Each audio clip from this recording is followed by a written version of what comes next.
มีสภาพมานี่มาเบิ่งตำนานแซมปี2022คู่ซิ่งระหว่างทหารแขวงจำปาสัก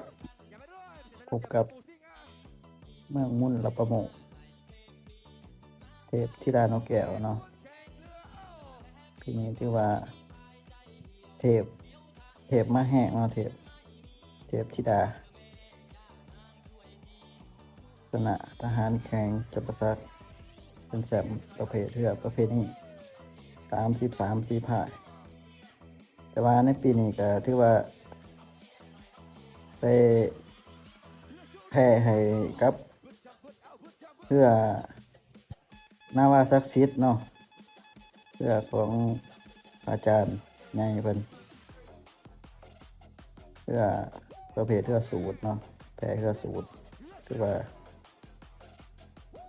โหดสุดในปีนี้เนาะธิดานกแก้ว